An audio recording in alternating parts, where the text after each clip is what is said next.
Pois bem, meus amigos, nós estamos começando agora um novo estudo na sequência da apostila número 1 da Federação Espírita Brasileira sobre a mediunidade. Da última vez, nós examinamos a respeito da prece, a prece pelo entendimento do Espiritismo.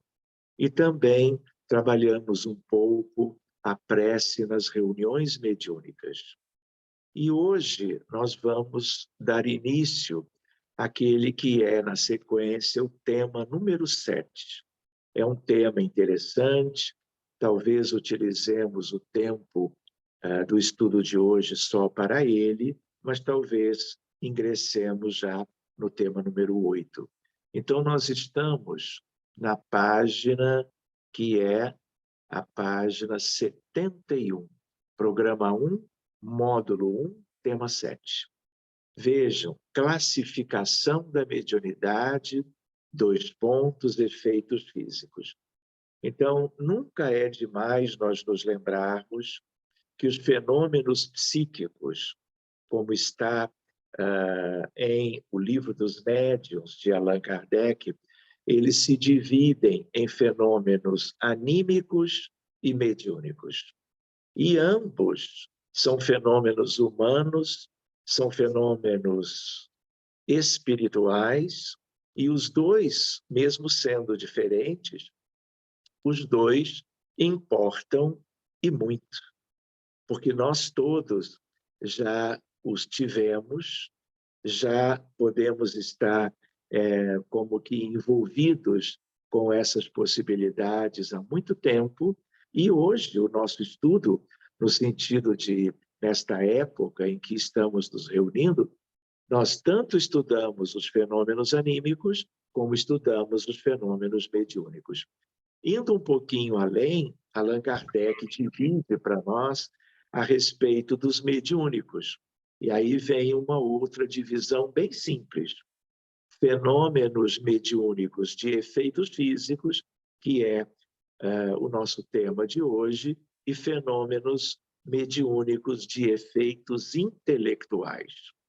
Então, não é porque estão os dois no Livro dos Médiuns, é porque os dois fazem parte do leque de possibilidades de toda uma fenomenologia que a humanidade inteira precisa conhecer. Então, quando nós pensamos em autoconhecimento, conhecermos a nossa realidade implica também de conhecermos quem somos, de onde viemos, de o que estamos fazendo aqui, qual é a nossa verdadeira meta, e a ideia de conhecermos a realidade espiritual do próprio planeta Terra, as diferentes esferas de vida. E importa, igualmente, que nós conheçamos essa condição psíquica natural da criatura humana, de qualquer um, sejam eles espíritas hoje, sejam eles pessoas sem nenhuma rotulagem de fé ou crentes e seguidores de outras expressões de espiritualidade e religiosidade. Então, meus amigos, efeitos físicos. E aí nós vamos começando a leitura, lembrando vocês aí e eu aqui, o que são esses fenômenos e alguns exemplos que nós deveríamos conhecer bem, para que nós nos situemos bem nesse contexto, né? Por todas as razões, e até para que, eventualmente, se alguém não espírita, ou espírita com pouca leitura, nos perguntar algo, que nós tenhamos conteúdos para dividirmos com eles ou elas, né? Então, na apostila, nós vamos ver o que segue. É importante ter entendimento claro e abrangente relacionado a dois conceitos usuais à prática espírita. O que é médium? Instrumento humano de que se servem os espíritos desencarnados para se comunicarem. E o que é mediunidade?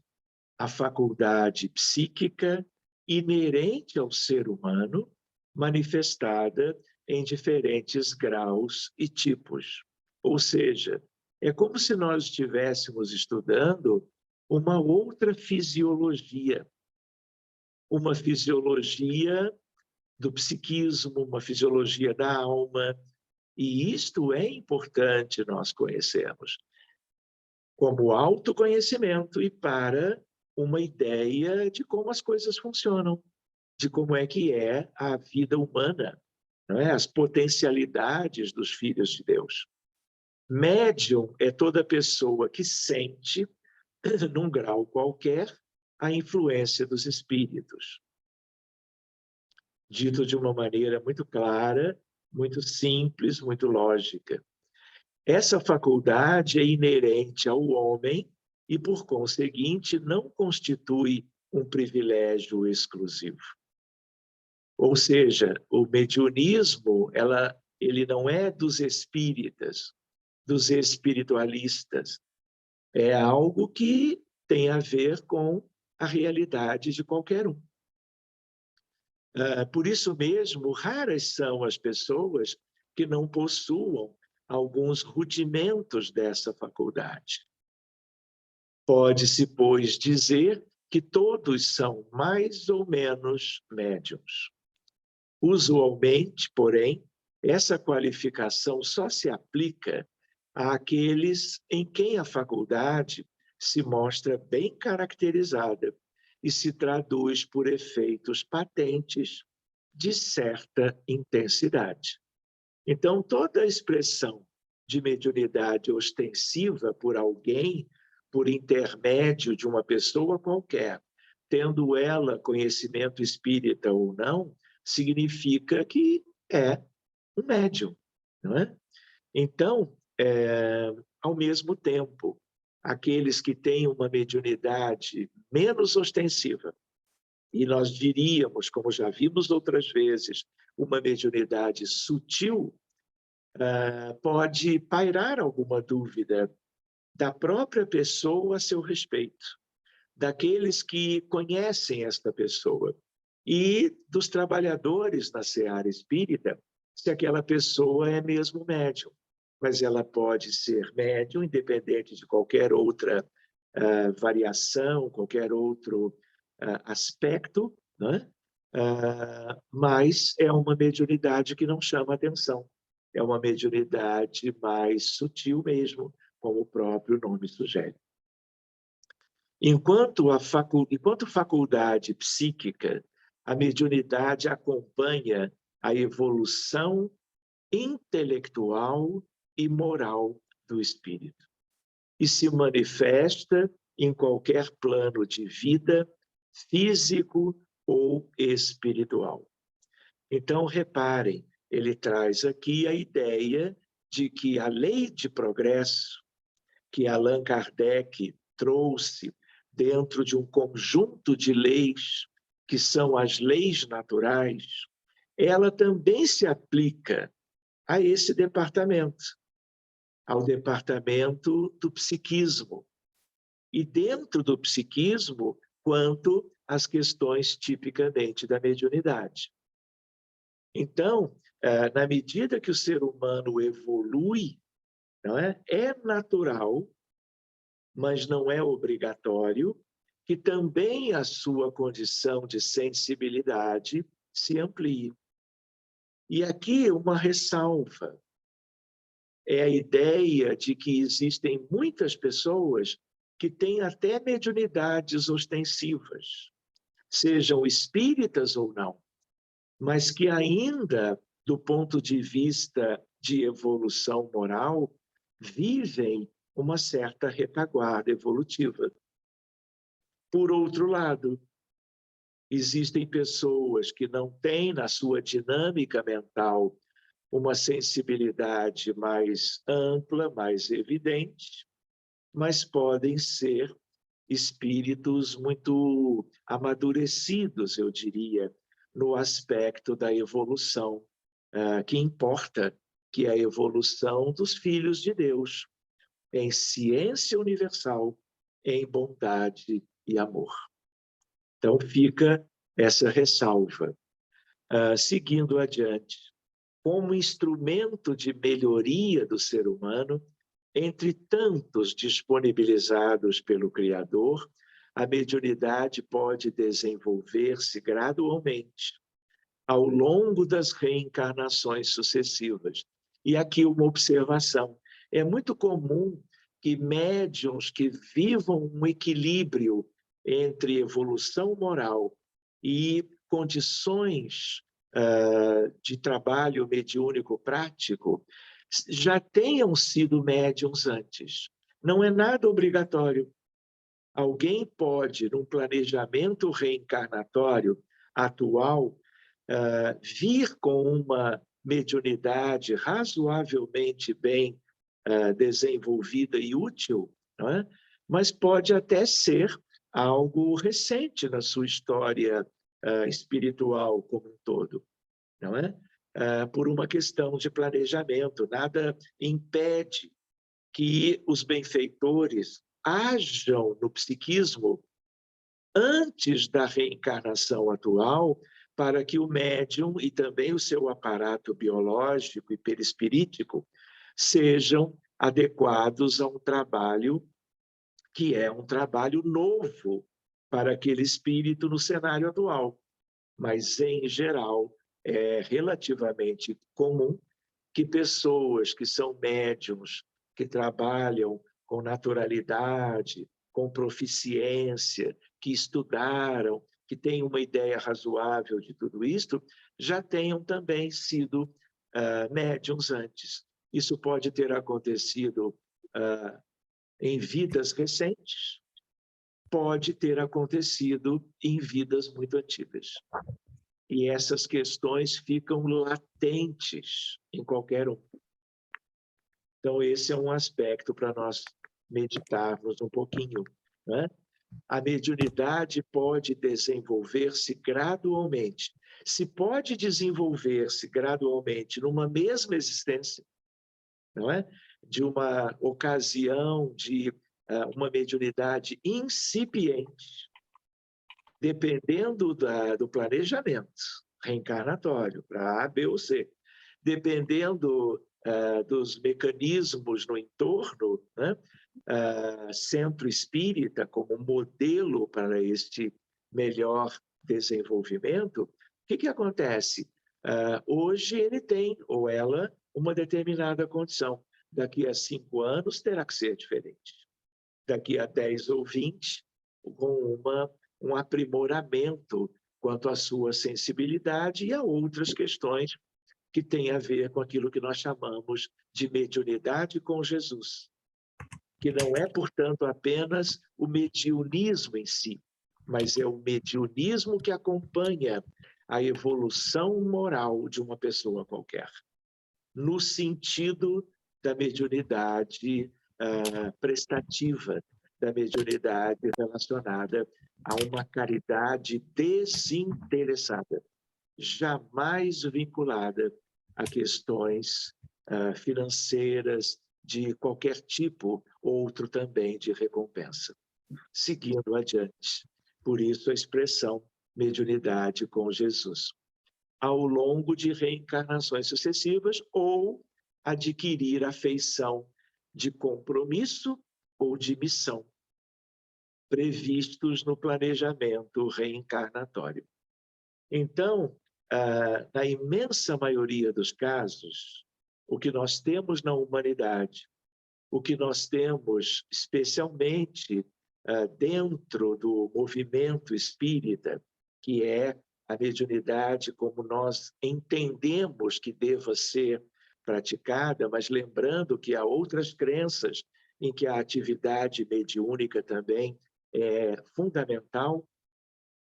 Há uma questão de nós lembrarmos que a maioria vive a mediunidade como algo para resgatar os enormes prejuízos causados no passado, dentro das perspectivas da vida pessoal, em família, em sociedade, no âmbito das atividades humanas em qualquer lugar do mundo, em qualquer época. Então, a outra ideia é de que isso permite um crescimento. Se hoje é muito mais algo que é uma ferramenta para um trabalho a favor da quitação de dívidas kármicas, isso tende a se transformar um pouco até na mesma existência, mas com mais sentido nas existências futuras, quando cada médium, né, vai também, especialmente se conhece a doutrina espírita, conhece o Evangelho de Jesus à luz do Espiritismo, ele vai compreendendo que, independente da sua realização, tarefa, conhecimento da mediunidade, o que mais importa não é isso. O que mais importa é o seu crescimento como ser humano, é o adquirir das virtudes e o desvencilhar-se dos inúmeros vícios morais que nos acompanham, não é? Então, por isso ele diz que no extremo, né, nós temos, então, a feição de missão, mas isto é para uma pequena minoria. Vale lembrar que nós temos expressões de mediunidade fenomênica. Tem a ver com o nosso tema hoje. Mediunidade missionária e mediunidade de parceria. Um dia vamos conversar um pouquinho melhor sobre isto também, tá bom? Então, seguindo adiante, né, ele coloca previstos no planejamento reencarnatório. Na verdade, a mediunidade, para muitos, para quase todos, é uma expressão da misericórdia de Deus para filhos e filhas que se distanciaram muito do caminho reto do bem e agora estão buscando como que uma âncora de trabalho, de realizações, sob a inspiração dos bons espíritos, gerando benefícios para todos, mas especialmente para si e para o seu próprio crescimento como ser humano, como filho de Deus. Na página seguinte, nós vamos ver outro ponto. Não menos importante é o fato de não existir um tipo de mediunidade mais importante que outro. Seja entre pessoas que nós poderíamos compará-las entre si, seja para a própria pessoa que pode, às vezes, ter, e frequentemente tem, mais de um tipo de expressão mediúnica.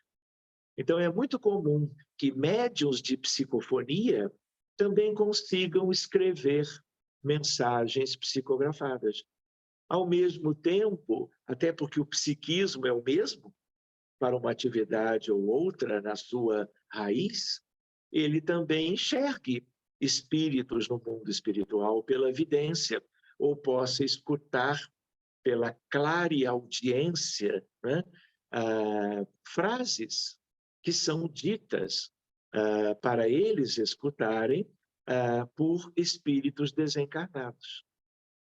Então, é muito comum isto. Não é obrigatório, mas é comum, não é?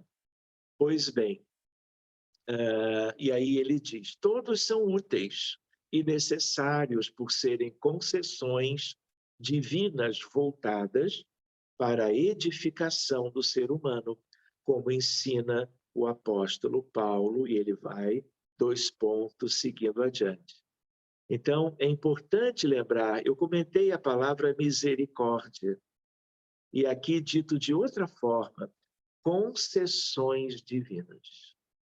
A mediunidade, ao mesmo tempo que pode vir a ser, para cada um treinamento, uma aquisição, um desenvolvimento psíquico definitivo, ao mesmo tempo, não é? É um empréstimo.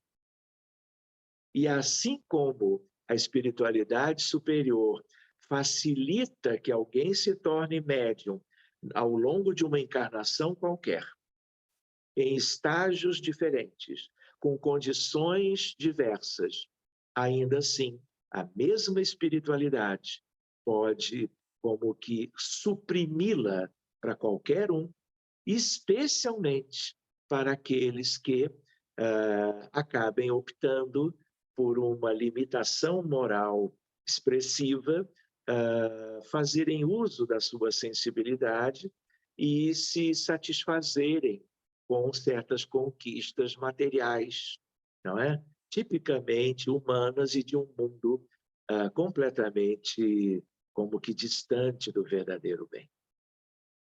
E aí Paulo vai e nos diz, a propósito dos dons do Espírito, irmãos, não quero que estejais na ignorância. Há diversidade de dons, mas o Espírito é o mesmo. Diversidade de ministérios, mas o Senhor é o mesmo. Isso é lindo, gente. Diversidade de modos de ação, mas é o mesmo Deus que realiza tudo em todos. A um, o Espírito dá a mensagem de sabedoria. A outro, a palavra de ciência, segundo o mesmo Espírito. A outro, o mesmo Espírito dá a fé. A outro ainda, o único e mesmo Espírito concede o dom das curas. A outro, o poder de fazer milagres. A outro, a profecia.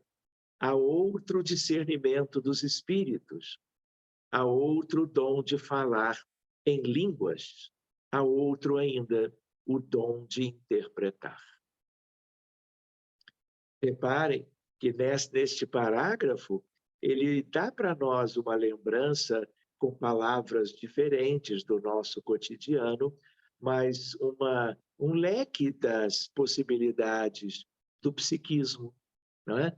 Até para além das coisas mediúnicas, porque nós ligamos sempre a questão da mediunidade ao seu lado mais ostensivo, mas ele fala de muitas coisas que não parecem como que algo direto da comunicabilidade com os espíritos. Mas é muito bonito, é algo do desenvolvimento psíquico dos filhos de Deus. E concluindo o parágrafo, mas é o único e mesmo Espírito que isso tudo realiza, distribuindo cada um os seus dons conforme lhe apraz. Ou seja, tudo vem por mecanismo de lei, lembrando, por isto mesmo, a mais importante das leis universais divinas, a de amor, de justiça e de caridade. E aí eu perguntaria para vocês, o que da mediunidade que não tem a ver com esta lei de Deus? Não é? Segundo a codificação espírita, a mediunidade é classificada de acordo com a natureza dos efeitos que a manifestação dos espíritos produzem, físicos e inteligentes, sinônimo, ou intelectuais. E aí, mediunidade de efeitos físicos, que é o que nós vamos ver um pouquinho mais hoje, né? Dá-se o nome de manifestações físicas às que se traduzem por efeitos sensíveis, tais como ruídos, movimentos e deslocamento de corpos sólidos. Exemplo, levitação, tiptologia, mesas girantes. Tudo isto é no mesmo capítulo. O efeito mais simples e um dos primeiros que foram observados consiste no movimento circular impresso a uma mesa. E o movimento ele pode ser circular no sentido próprio da palavra, mas ele também pode ser de um outro modo, com deslocamentos num sentido ou no outro. Esse efeito igualmente se produz com qualquer outro objeto. Quando um ser humano levita, eu poderia mostrar depois ou postar uma ou outra fotografia de médium levitando a 1 metro de altura,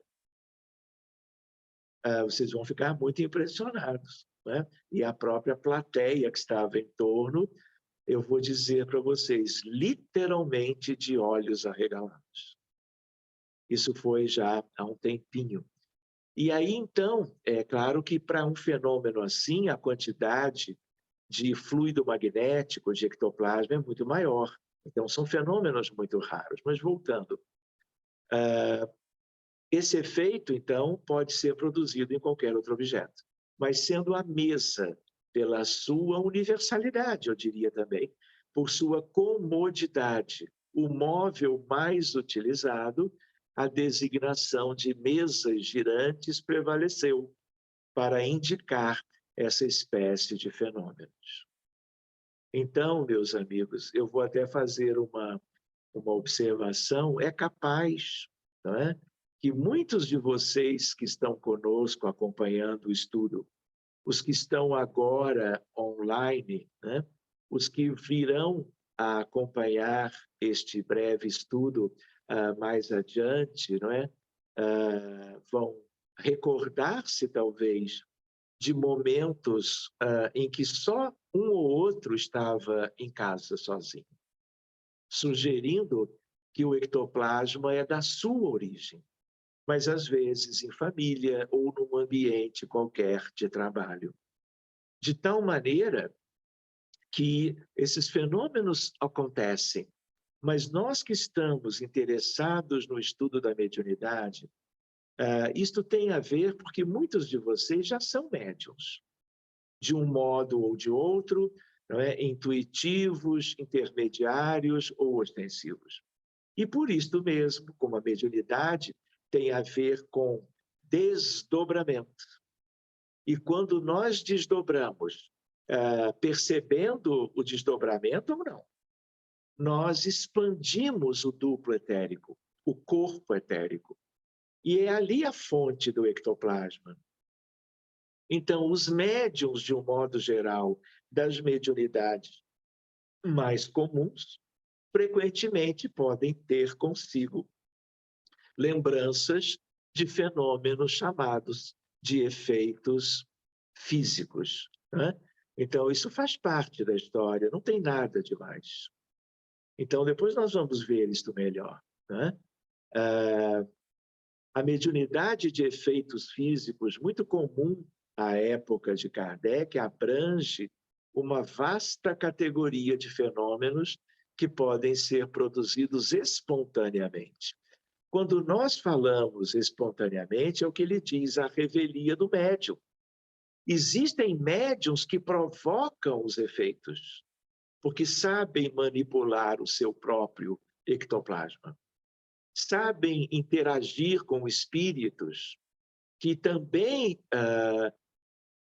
co-participam de movimentações de objetos. Mas, em geral, não é?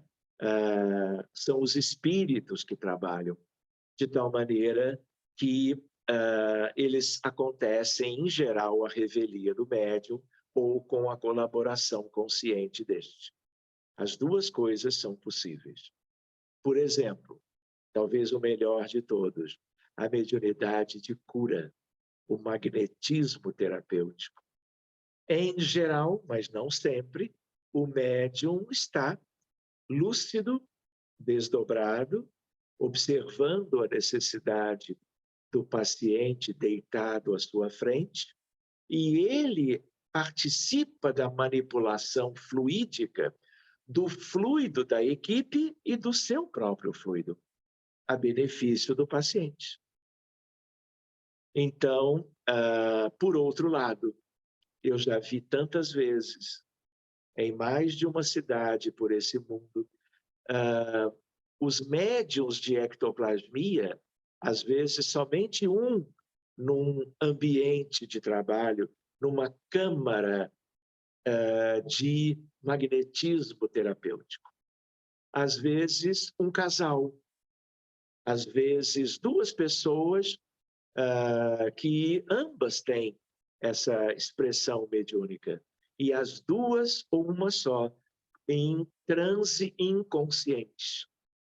E durante o transe, o desdobramento é maior, é mais amplo, isso facilita que o fluido etérico ele se expanda e seja muito bem utilizado por espíritos que desejam utilizar, portanto, aquele conteúdo para gerar benefícios em medicina para os pacientes que estão ali. Não apenas os pacientes presentes no ambiente, porque esses fluidos eles podem levar a lares, a hospitais, a lugares quaisquer onde esses fluidos são altamente benéficos. Mas então, apenas lembrando alguns aspectos mais, não é? Os médiuns de efeitos físicos são fornecedores naturais de ectoplasma. Eu perguntaria para vocês, quem quiser pode escrever, não é? A resposta. E eu vou prometer uma caixa de bombons para quem responder acertadamente quem foi que cunhou pela primeira vez a palavra ectoplasma. Vou seguindo adiante. Quem quiser, que escreva a sua resposta. Só peço que tomem um pouquinho de cuidado, porque quem escrever e se equivocar é quem vai providenciar os bombons e o chocolate para todos. Combinado?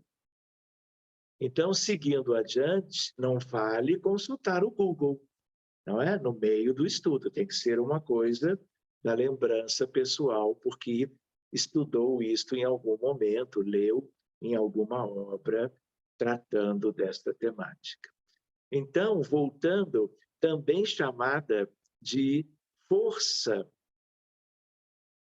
deixa eu voltar aqui, também chamada de força nervosa por Allan Kardec. É um fluido vital, substância considerada um subproduto do fluido cósmico universal. No fundo, amigos, tudo é, na natureza, na Terra e no universo, consequência desse fluido cósmico universal. O fluido cósmico é como a matriz divina de tudo. Então, também não é diferente essa coisa fundamental que mantém a vida do corpo de todos os seres vivos e que se chama, portanto, fluido vital. Princípio vital também é sinônimo. O espírito André Luiz presta algumas informações a respeito do ectoplasma, substância imprescindível, eu diria, à vida e às materializações e transportes de objetos e de espíritos. Eu estou percebendo que ninguém respondeu. Muito bem, então depois eu conto.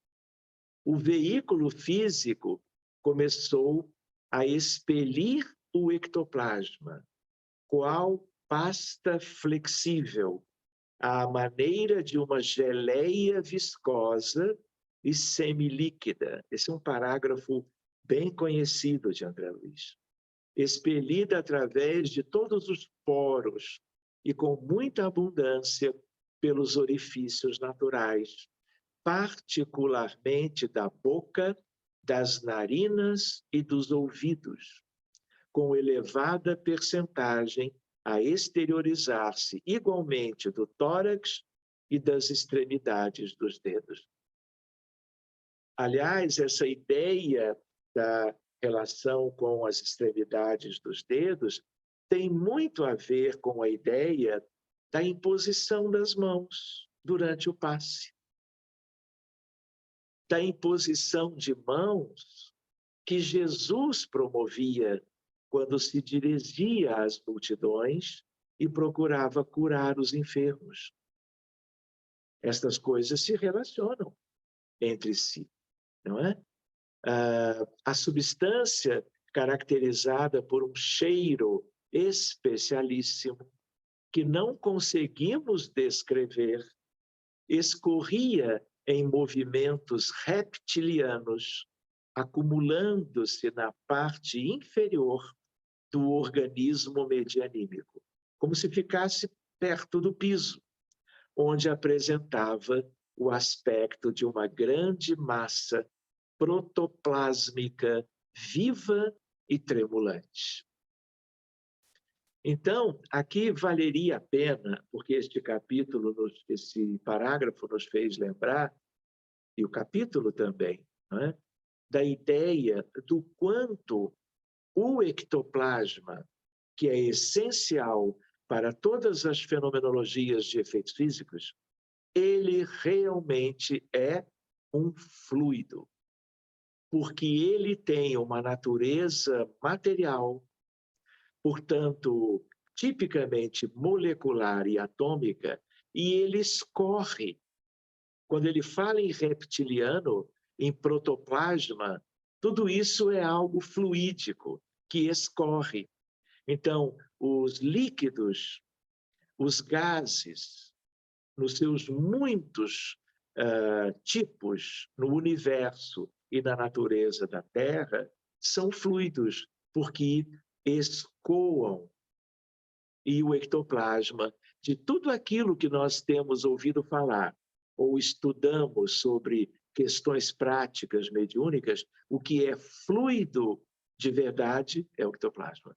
As outras coisas estão muito mais na área dos campos do que propriamente de uma terminologia que era a única que havia na época de Kardec, a terminologia, a palavra fluido. Então, ele usou fluido para tudo.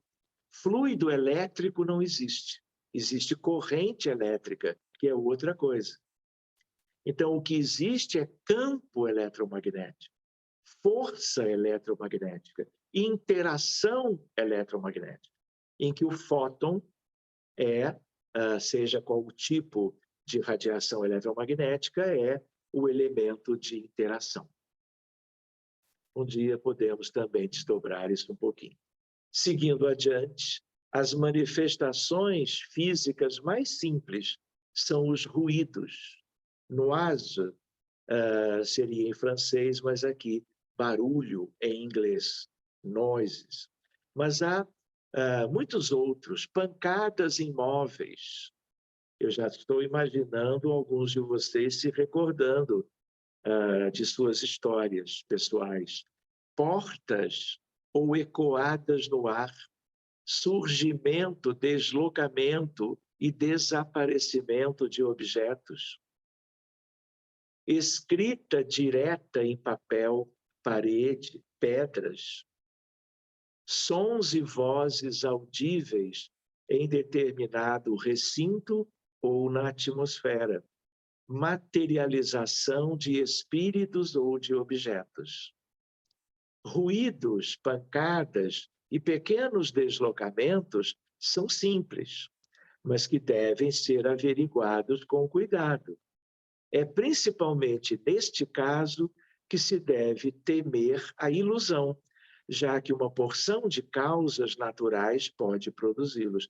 Por isso que Allan Kardec, quando ouviu falar de mesas girantes, ele que era um pedagogo, um educador, um homem de ciência, não é, contemporâneo de ilustres desenvolvedores e protagonistas da melhor ciência da época, em França e no restante da Europa, ele ficou muito intrigado e ele acreditava que devia haver um senão qualquer, que devia haver um equívoco. E foi isto que o fez, a par de um convite de um seu amigo, conhecer de perto. E nós devemos, então, ao que a espiritualidade superior preparou primeiro nos Estados Unidos, depois na França, fenômenos ectoplasmáticos notáveis, o surgimento da doutrina espírita, porque o interesse de Allan Kardec começou aí. Vocês conhecem essa história. Então, ele temia a ilusão, já que outras causas seriam possíveis. Até uma brisa qualquer, não é? Uma aragem, poderia deslocar alguma coisa mais leve, né? E dar a impressão de algo, eu diria, metafísico, sem que o fosse. Então, todo cuidado é pouco nessas avaliações, nessas rotulagens. Temos que ter bom senso. A partir desses efeitos físicos simples, surgiram no passado 2 tipos de linguagem utilizados na comunicação regular dos espíritos com os encarnados. Tiptologia. E eu próprio tive uma longa, razoável experiência com batidas, envolvendo ruídos, né?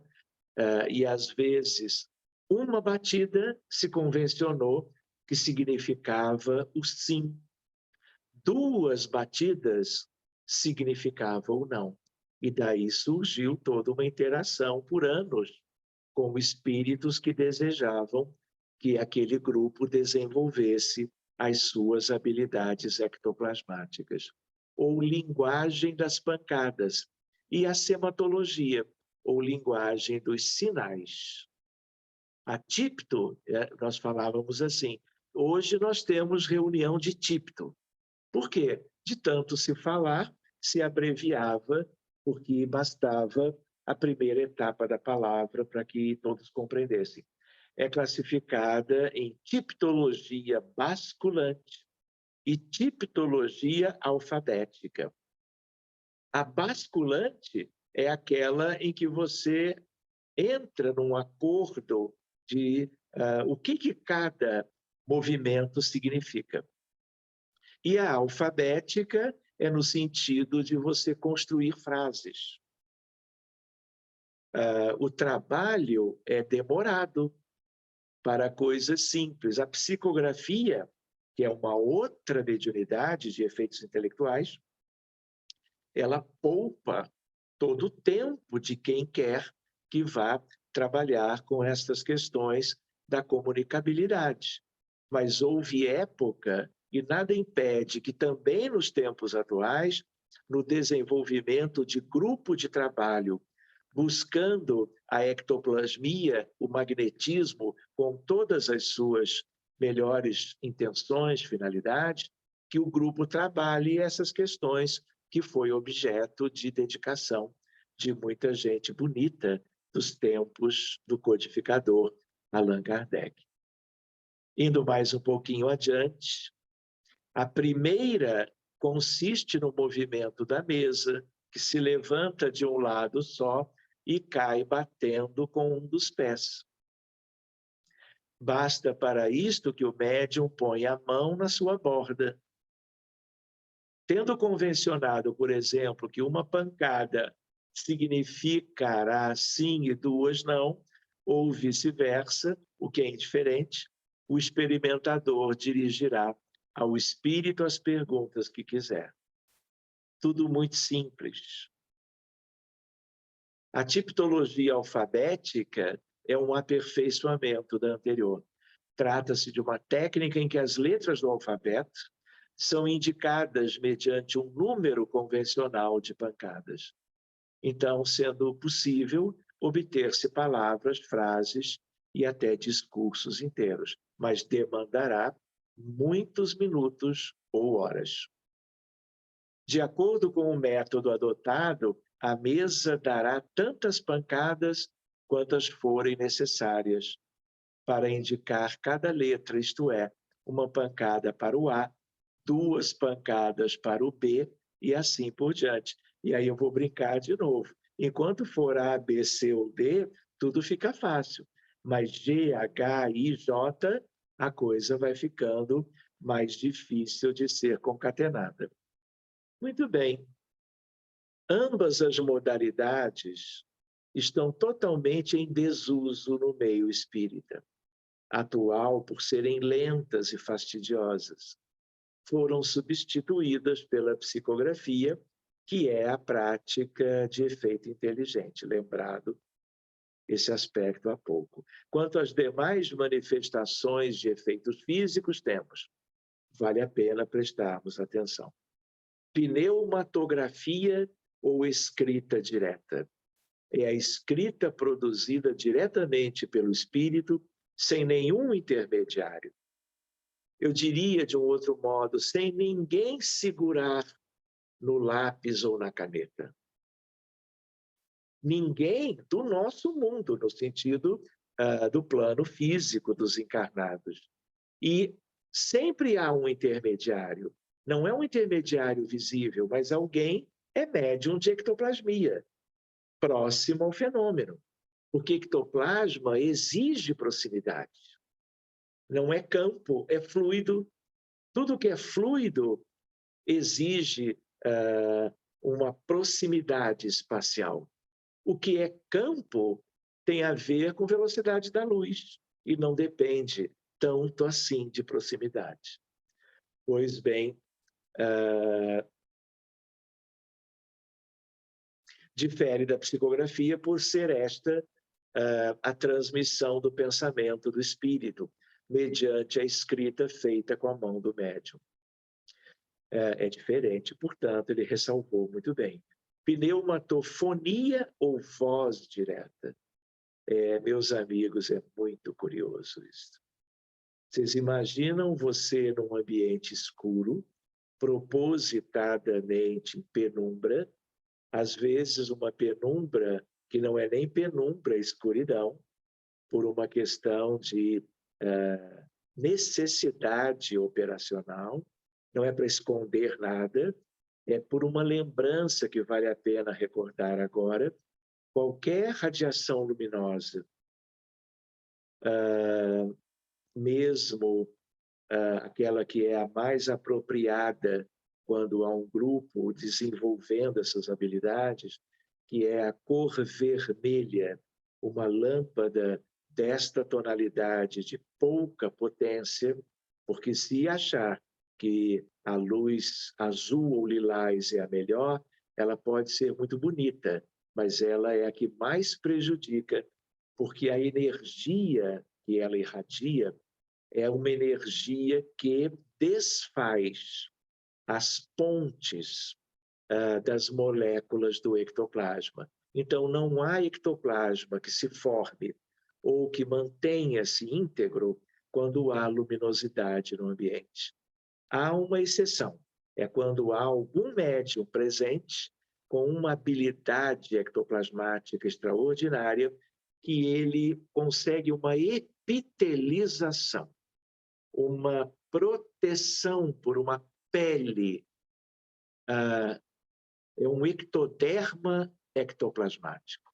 E aí, então, ele pode ter fenômenos à luz visível, à luz branca, inclusive com flashes, fotografando aqueles efeitos desta mediunidade. Mas isso é muito raro, muito raro. Lembrando, então, não é? Voz direta, eu estava recordando quando eu tive oportunidade de ouvir, não vou dizer ver, porque estava escuro, e o que nós depreendíamos era um espírito falando de repente, um som vindo do teto do ambiente, uma voz retumbante, dizendo o que ele tinha que dizer. É muito impressionante. E havia, claro, a Yolanda, médium de efeitos físicos no ambiente. Por isto é que este espírito amigo podia falar como falava. Pois bem, já que os espíritos produzem ruídos e pancadas, podem igualmente fazer que se ouçam gritos de toda espécie e sons vocais que imitam a voz humana, tanto ao nosso lado como no ar, não é?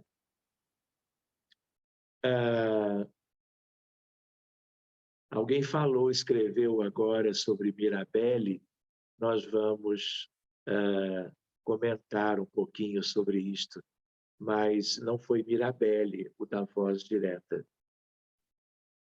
Foi o Richer, Sérgio? Foi, Vivi, foi Richer. Aquele que tinha a ver lá com as materializações. É Estudavam verdade, com Charles isso, né? Richer. Aham. Falou isso aqui, parece. Oi? Você mesmo já citou, já citou esse fato desse nome. Já, é isso mesmo, Paulo. Mas nunca é demais a lembrança, porque nós, às vezes, esquecemos.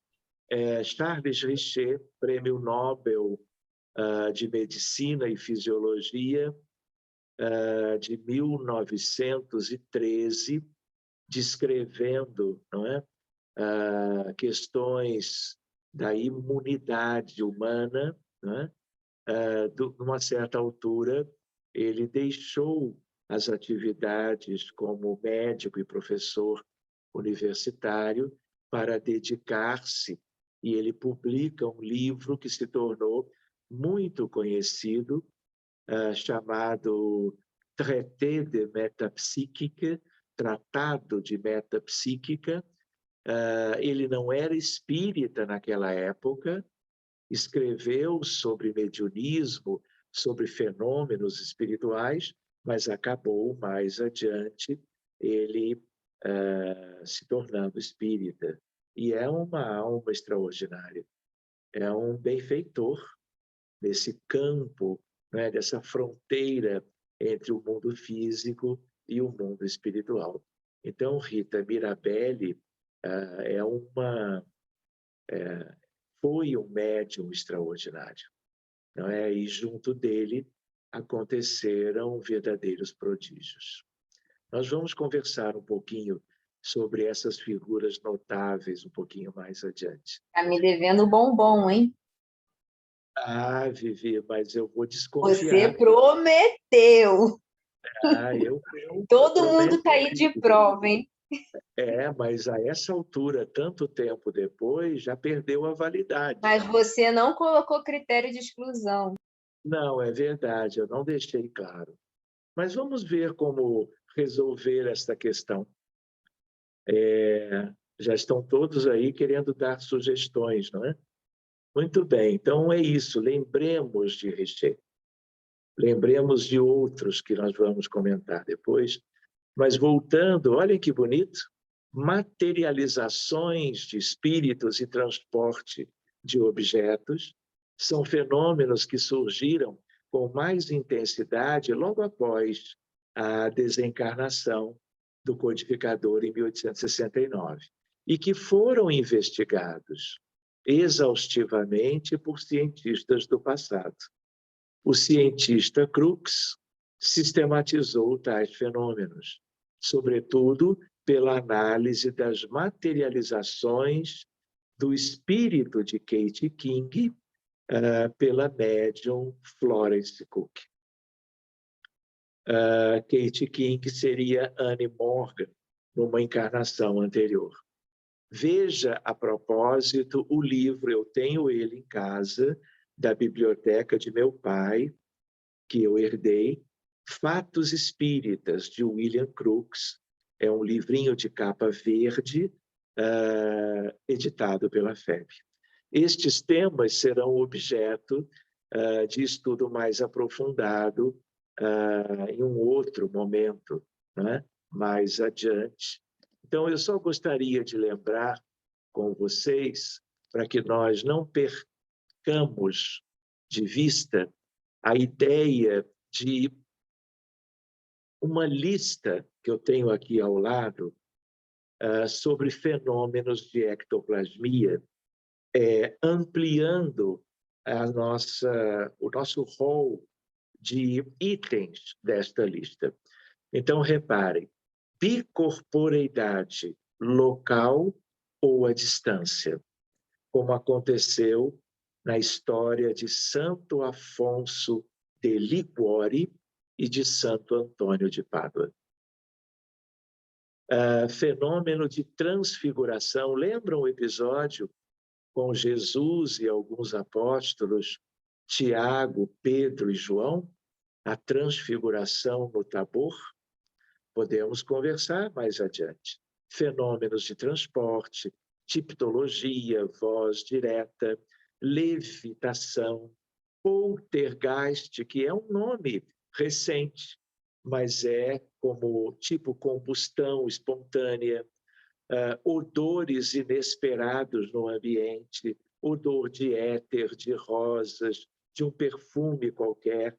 Eu mesmo teria umas histórias bonitinhas para contar, e eu me lembro de Dolores, antes que ela se corporificasse nas nossas reuniões, ela provocava, não é, uma brisa forte, trazendo um perfume que vinha do mundo espiritual. Então, era um fenômeno de transporte de moléculas de perfume que nós poderíamos chamar de poltergeist, usando algo que teve a ver com um filme que se tornou famoso e notabilizou o próprio nome. Curas espirituais, outro tema lindo para desdobrarmos outro dia, os agêneres. Temos que conversar sobre isto. Fotografias de espíritos, materializações de luzes ou de desencarnados. É um capítulo muito importante, isso se confunde com a história da humanidade. E não apenas de interesse dos estudantes, aprendizes da doutrina espírita, como nós todos aqui somos. E eu ainda na continuação, para concluir, estou aqui com um arquivo de PowerPoint aberto, materializações e ectoplasmia. Falamos até disto outro dia. Então, além de Charles Richet, é como uma homenagem do nosso grupo a essas figuras lindas.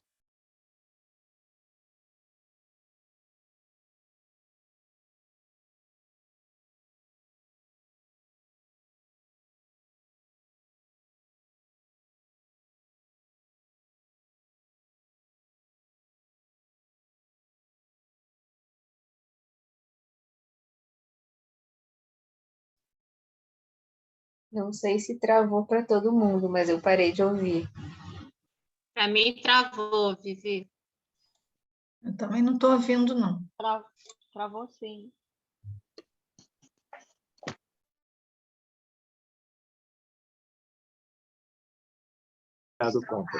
A ideia daqueles nomes que eu depois passo para vocês também, e a ideia de que, por agora, nós concluiríamos o nosso estudo e, então, vamos ingressar na próxima etapa. Peço a Viviane que já possa, então, concluir a gravação por hoje. Muito obrigado, amigos.